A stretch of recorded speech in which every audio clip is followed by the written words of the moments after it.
Yes, mga kabangbang, ito na po yung promise ko sa inyo. Once we reach 1,000 views in our last TikTok dance, I will dance this WAP challenge. Okay, so dyan muna kayo at magpa-practice ako. Please pray for me. I'm currently on my 5th day as a COVID-19 patient. So, I don't want to miss this moment na matupad yung promise ko sa inyo, guys. The last video I had was also during a quarantine, pero that time, yung nag-swab kami, negative ako that time. Ngayon, well, only God knows why.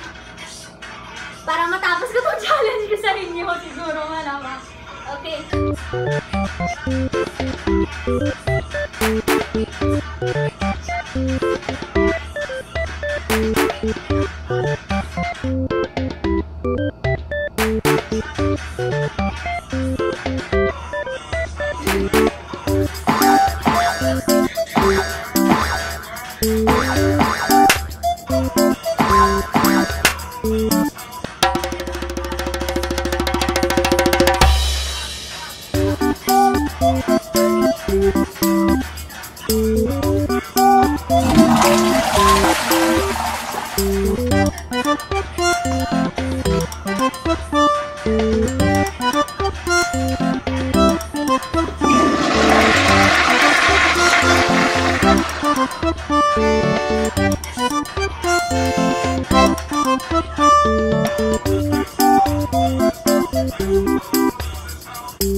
CR muna tayo, then we will prepare.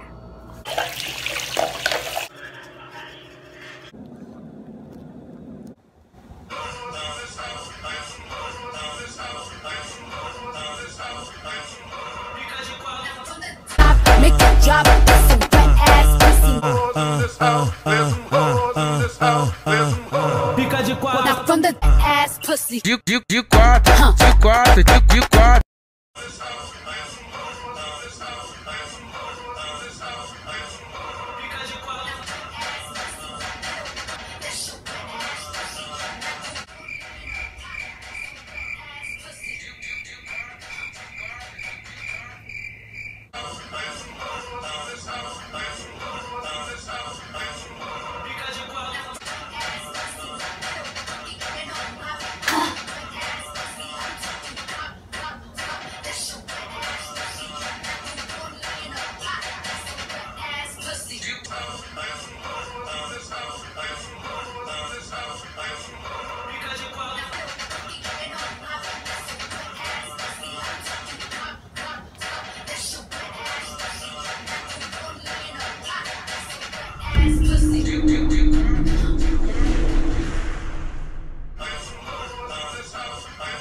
Now from the top, make it drop. That's some wet ass pussy. Now get a bucket and a mop. That's some wet ass pussy. I'm talking wop, wop, wop. That's some wet ass pussy.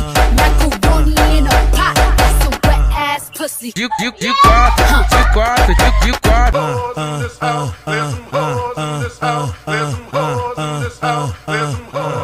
got. Now from the top, make it drop. That's some wet ass pussy. Now get a bucket and a mop. That's some wet ass pussy. I'm talking wop, wop, wop. That's some wet ass pussy.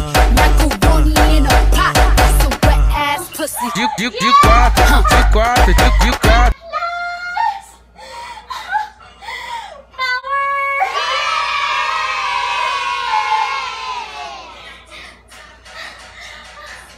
Hindi ko pa natapos.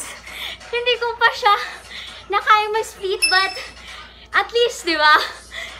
I did it! One shot, one take! Ano, nag-practice ako kanina after I went to the CR. Nalaglag lahat ng pinag-aralan ko na steps. Now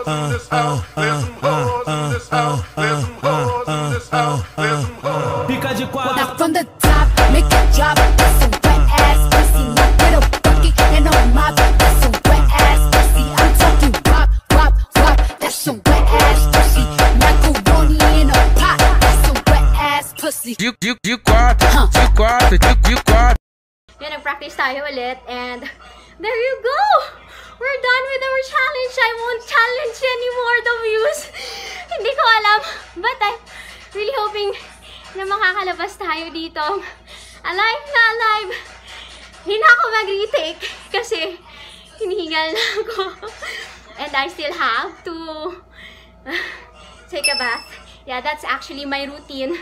Kaya nagugulat yung mga kasamahan ko sa trabaho, but ako nag-positive kasi they know that I was very protective with myself. Mask, double mask, shield, and of course, I told you all the health protocols in my previous vlogs. And every night, yung kino-complain ko sa vlog ko before, and that's why I cut my hair, because every night I really have to take a bath because I feel like not just virus but germs are on me, so I really have to disinfect before I sleep. And now, ayun, I'll just take a bath para hindi mawala sa routine ko na ganitong oras talaga ako naliligo. And yun, I will edit it and post it tomorrow. See you, and I really hope to see you around in the city of love. Yes, I'm back in the city of love.